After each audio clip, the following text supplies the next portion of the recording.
De entre las repercusiones sociales que está teniendo el testimonio de Rocío Carrasco, creo que hay dos especialmente que vale la pena que comentemos. En primer lugar, yo creo que el efecto más significativo es el aumento de las llamadas al 016, y esto me parece muy importante. No sé si es pronto para que empecemos a hablar de fenómeno social, aunque bueno, hablábamos de fenómeno social con la primera edición de Operación Triunfo, así que quizá sí es un término apropiado. De todas formas, no sé si es pronto para hablar de fenómeno social, pero sí me parece significativo el aumento de llamadas que han recibido durante el último mes en el 016, el teléfono de atención a las víctimas. Y me parece significativo porque creo que este tipo de testimonios están ayudando a visibilizar un fenómeno relacionado con la violencia de género que quedaba oculto, que pasaba por debajo del radar. Una de las cosas que hemos criticado muchísimo es que las campañas institucionales se centraran en el ojo morado, porque es muy visual, porque un ojo morado es algo que salta a la vista, pero no representa a la mayor parte de las víctimas. Gracias al testimonio de Rocío Carrasco y de todo lo que se está hablando en el documental en el que cuenta su vida y todos los abusos y la violencia que ha recibido, se está empezando a hablar socialmente en los medios de comunicación de la violencia psicológica y de lo difícil que es probarla en los juzgados.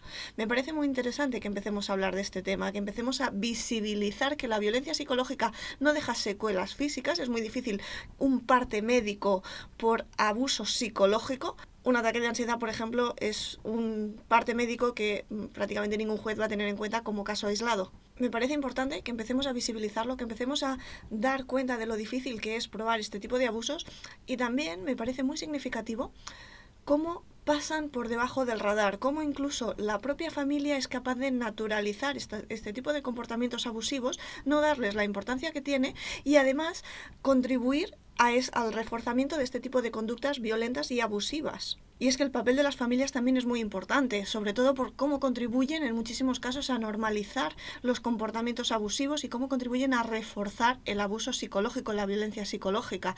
El papel de las familias no es algo que podamos desechar simplemente porque son relaciones de pareja y la familia ahí no interviene. En muchos casos el maltratador aísla a su víctima de sus redes de apoyo familiar, pero en otros casos utiliza a la propia familia como elementos reforzadores. De hecho, una de las cosas que se comentaba de manera bastante habitual es: no será tan buena, no será tan santa cuando incluso su propia familia la ha dado de lado.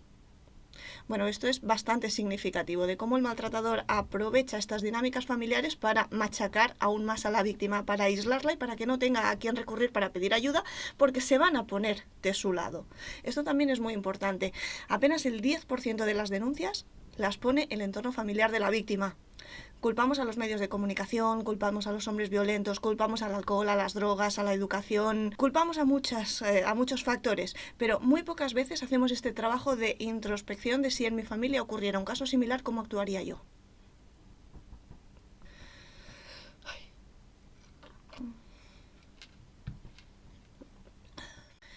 Y el segundo elemento que se está poniendo de relevancia en el debate social y al que me gustaría dedicar hoy en profundidad el vídeo de hoy es el tema del suicidio. Con los intentos de suicidio o con los suicidios consumados ocurren dos cosas. A las mujeres se las acusa de utilizar los intentos de suicidio de una manera manipuladora, lo hace por llamar la atención, solo quiere salirse con la suya, es una manera de forzar la voluntad de la familia o de la pareja para salirse con la suya, está haciendo un paripé.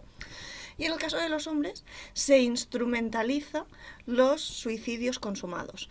Se dice que los hombres son víctimas de divorcios abusivos y eso les lleva al suicidio, que son forzados al suicidio por exmujeres manipuladoras que les ponen denuncias falsas, que quieren sacarles todo, que quieren apartarle de sus hijos, que eso les lleva al divorcio.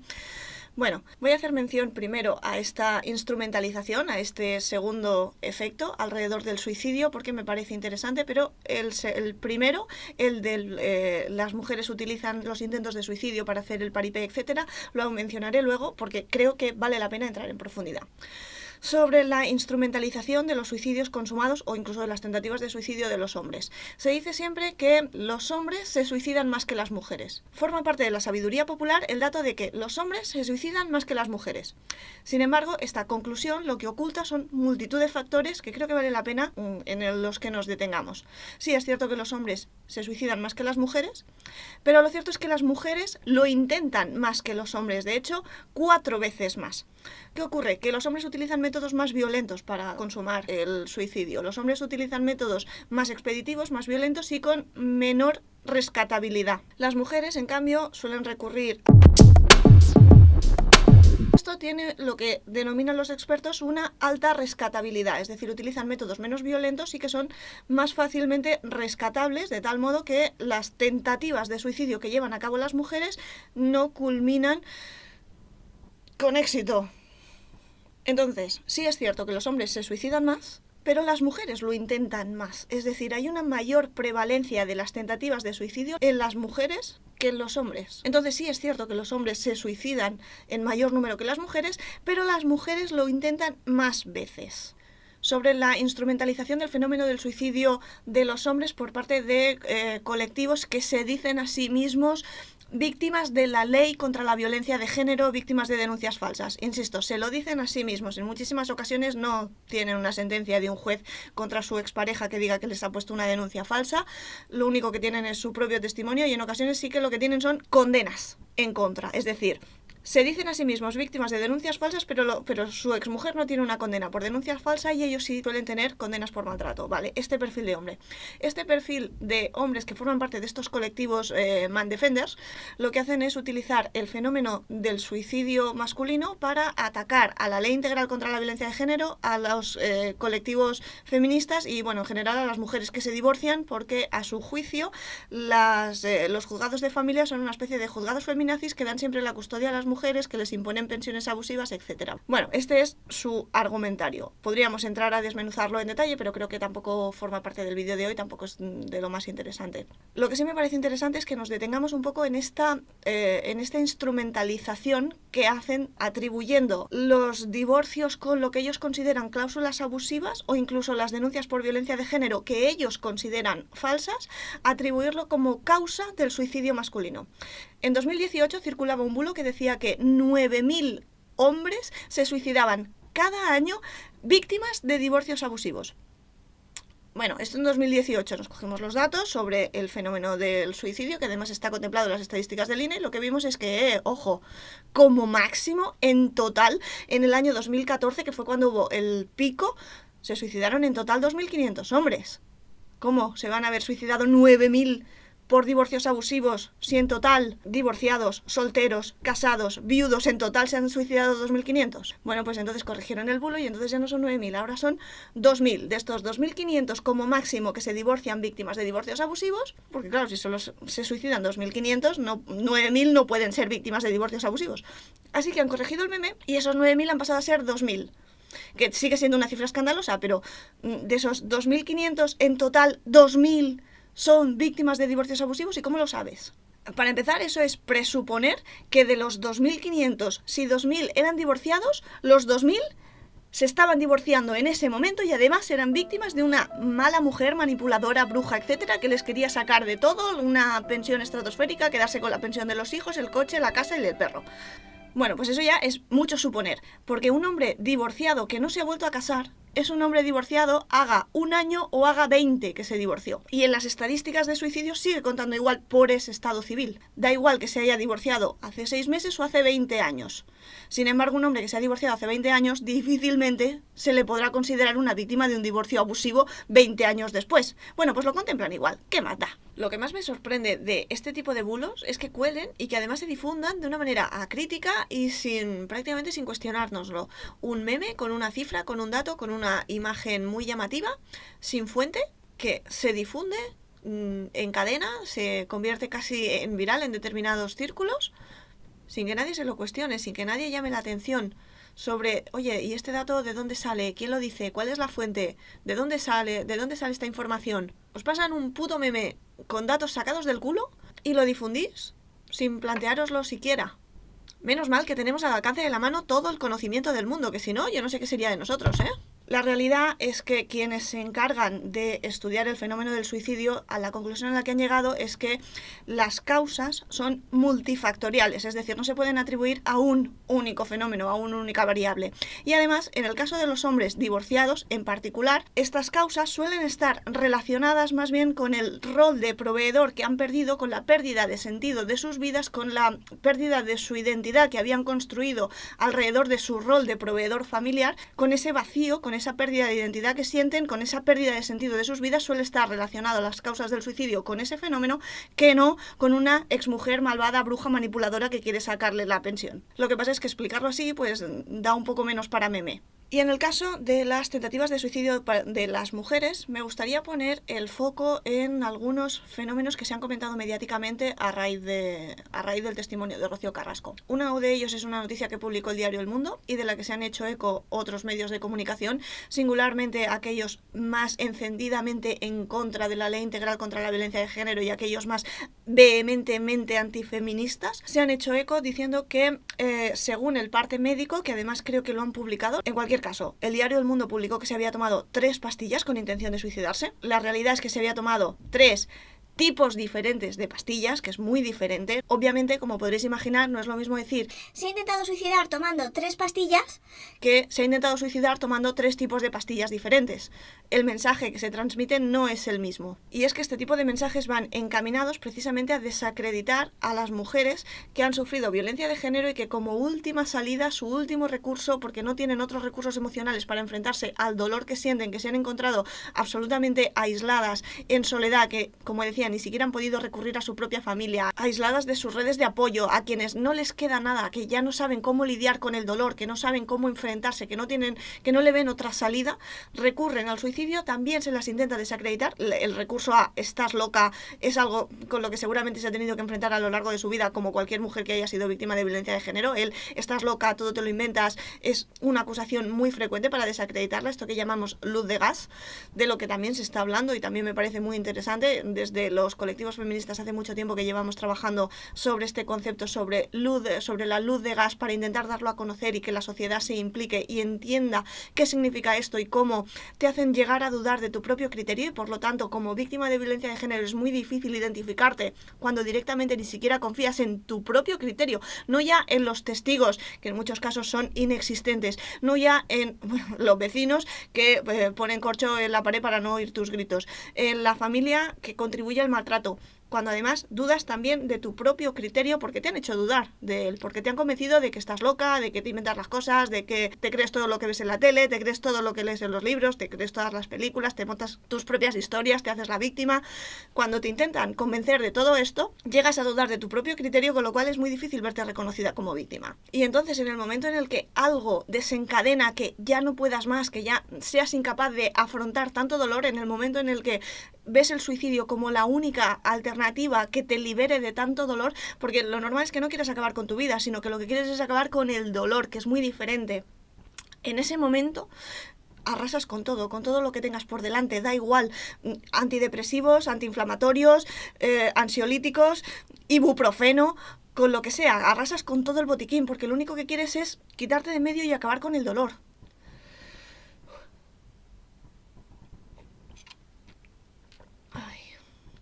Bueno, pues este mito de está haciendo un paripé es un mito realmente dañino, porque el suicidio es precisamente una llamada de atención desesperada. Claro que es una llamada de atención, pero ¿eso es malo? Pues claro que el suicidio es una llamada de atención desesperada cuando eres incapaz de enfrentarte a tanto dolor y no tienes herramientas ni recursos a tu alcance para poder seguir viviendo, para poder enfrentarte a ese dolor, a todo ese sufrimiento. Claro que es una llamada de atención desesperada, lo que no significa que sea un paripé, que sea un intento de suicidio fingido para llamar la atención, para salirte con la tuya, para forzar la voluntad de los que te rodean y que se haga lo que tú quieres. No, no tiene nada que ver. En la mayor parte de los casos de estas tentativas autolíticas, lo que hay detrás es un intento de acabar con el sufrimiento, no de conseguir que hagan lo que tú quieres. Este enfoque tan absolutamente victimizante me parece horroroso y además es que es casi causa de llegar a estas tentativas de suicidio. El que te digan es que eres una egoísta, es que solamente quieres salirte con la tuya. No, lo que quiero es acabar con el sufrimiento, quiero acabar con el dolor. Si el hecho de que terminen todas estas agresiones constantes de las que soy víctima, de las que estoy padeciendo, lo consideras que es salirme con la mía, pues a lo mejor motivos sí tengo para acabar con todo. Otro de los argumentos que se ha utilizado es que quien realmente quiere suicidarse utiliza métodos más expeditivos, que si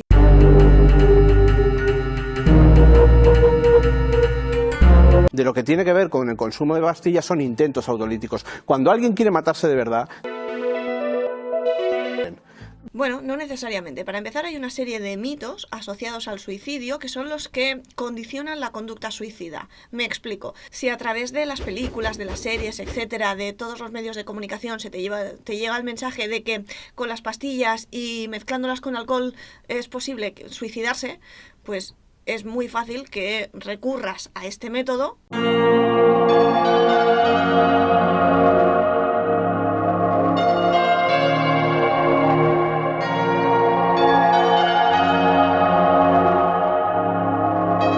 Sea consumado.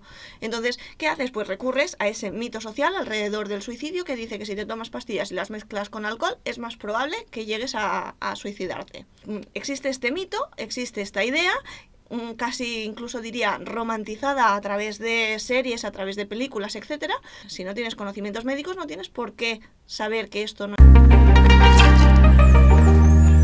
que trabajan en la prevención del suicidio, una de las cosas que saben y en las que han trabajado para la rescatabilidad de las personas con depresión que están en peligro de sufrir una tentativa suicida es precisamente el hecho de que las pautas, cuando te ponen una pauta de medicación a largo plazo, las cajas de pastillas que puedes recoger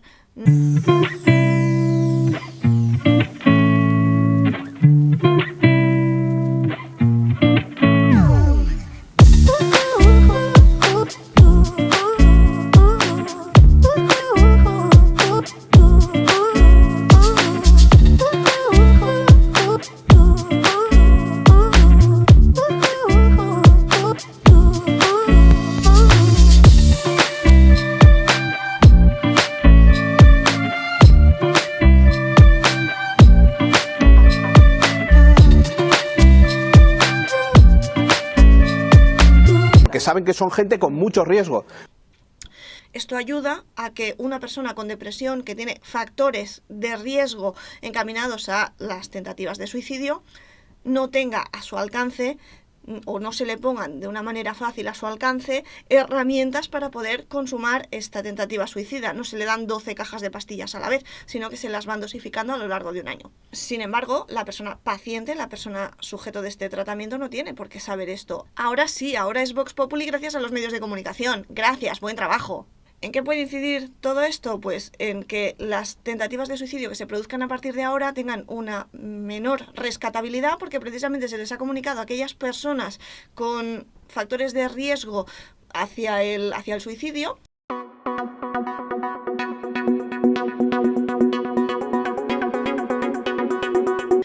¿Qué es lo lógico que se produzca a partir de ahora? Pues un aumento de las tentativas de suicidio, pues por métodos más violentos. Enhorabuena, fenómenos, sois unos cracks. También hay que diferenciar las conductas autolesivas de las conductas suicidas. Quiero decir con esto que, por ejemplo, hacerse cortes en las muñecas no necesariamente tiene por qué ser una conducta suicida, sino puede ser una conducta autolesiva que vaya encaminada a intentar controlar el dolor emocional, el dolor psicológico por la vía de infligirse dolor físico.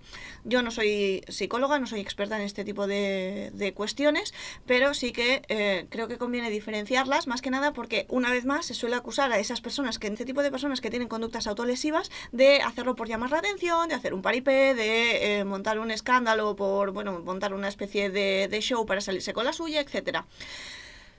Prestadles atención, porque también sí, es posible que sea una llamada de atención desesperada ante un dolor tan intenso que no pueden controlar. Prestadles atención, escuchadlas, por favor. También está la idea de que el suicidio es una salida cobarde.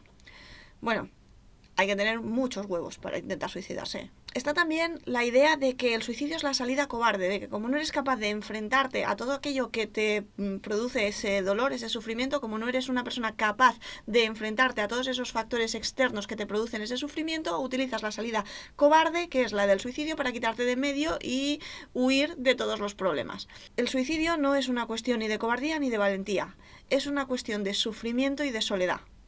Cuando una persona no tiene a su alcance los mecanismos necesarios, las herramientas psicológicas para enfrentarse al sufrimiento, cuando considera que no tiene ninguna otra salida, que no tiene a nadie a quien recurrir, que no tiene apoyos, que no tiene a nadie que le pueda ayudar, el suicidio es una vía para escapar del dolor. No tiene que ver ni con cobardía ni con valentía, tiene que ver con la soledad. Y es que con esto del suicidio en las mujeres, lo que veo es que se minimiza su dolor, se minimiza su sufrimiento, se las trata de histéricas, de locas, de cuentistas, no se las escucha, no se les presta atención y luego nos sorprendemos de que la única salida que encuentran a su alcance sea la de tomarse todas las pastillas que encuentran en el botiquín de casa. Tampoco nos preguntamos por cuál es nuestro papel como familiares de una persona que ha tenido una tentativa suicida, en qué hemos fallado, en qué hemos abandonado a esa persona, por qué la hemos dejado sola y en qué nos hemos equivocado para que la única salida que viera sea la de abandonarlo todo. No nos lo cuestionamos. De hecho, incluso en muchas ocasiones incluso se llega a culpar a la persona que ha tenido una tentativa suicida y la culpamos de querer hacernos daño como familiares. ¿Por qué me haces esto? Es una frase que yo tengo aquí metida.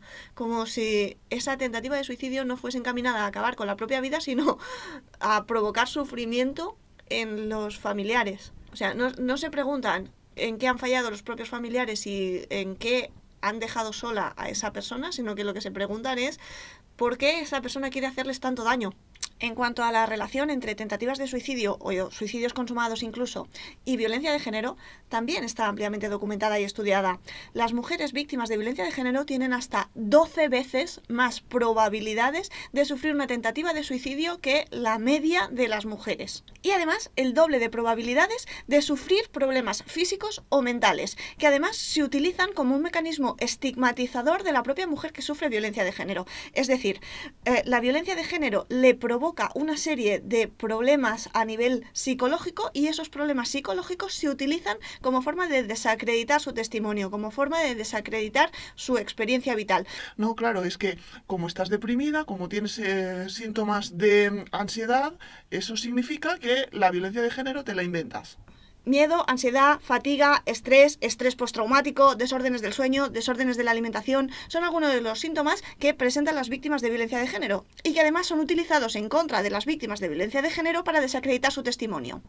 De esta manera lo que se hace es que su propia percepción es anulada y su testimonio no será tenido en cuenta, porque todos estos síntomas lo que hacen es desacreditarla.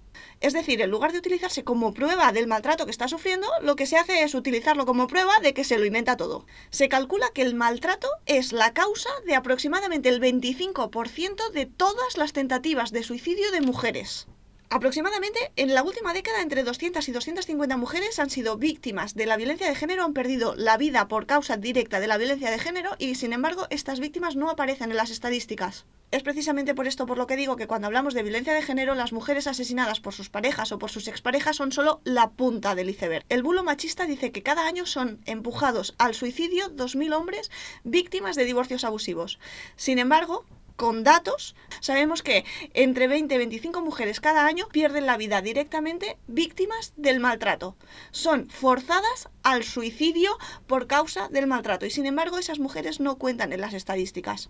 Y es que siempre que hablamos de violencia machista, una de las cosas que olvidamos con frecuencia es que no son hechos aislados, no son situaciones puntuales, constituyen ni siquiera son la repetición de una serie de hechos aislados, de una manera más o menos constante o frecuente. Constituyen un maltrato continuado, toda una serie de comportamientos que constituyen el núcleo de la relación. La relación se fundamenta en ese maltrato, en esa necesidad de dominación, de sometimiento, de control. Todas las acciones están encaminadas al control, al sometimiento de la víctima. La relación está caracterizada por el maltrato, tanto cuando las cosas van más o menos bien porque la víctima se somete a los deseos del maltratador, como cuando se sale de las expectativas que el maltratador había depositado y entonces la violencia se acrecienta tanto en un polo como en el otro. La relación está caracterizada por el maltrato, no son hechos puntuales, no son hechos aislados. Es por eso que decimos que con la violencia machista el maltratador no busca infligir unas heridas determinadas, hacer un daño concreto. Lo que busca es el sometimiento de la víctima, lo que busca es lograr su sumisión. Cuando digo que la soledad es uno de los factores estructurales que forma parte del fenómeno del suicidio, no lo digo por decir. De hecho, hay una relación inversa entre denuncias y suicidio. A más denuncias, menos suicidio. A menos denuncias, más suicidios. Si observamos la tasa de suicidios de mujeres y la desglosamos por provincias, lo que observaremos es que aquellas provincias con mayor densidad de población tienen menor tasa de suicidios. El aislamiento y la dificultad para encontrar apoyos y recursos para superar la violencia de género es lo que puede llevar a esas mujeres que se ven aisladas, completamente solas, sin ningún otro tipo de ayuda, a no ver la denuncia como una solución, sino buscar soluciones extremas. También, aunque nos parezca contraintuitivo, está relacionado el tener hijos e hijas y las tentativas de suicidio. Contrariamente a lo que podríamos pensar, las mujeres que tienen criaturas a su cargo consideran el suicidio como una salida válida, como una salida disponible para ellas, en mayor medida que las mujeres solteras o sin hijos. A este fenómeno, las personas que lo han estudiado, los expertos en la materia, consideran tres posibles explicaciones. En primer lugar, que el hecho de tener criaturas, de tener hijos e hijas, dificulta el abandonar la relación. En segundo lugar, la percepción de que, aunque se rompa la relación, el vínculo con el agresor va a permanecer para siempre, que no desaparecerá con la ruptura de la relación.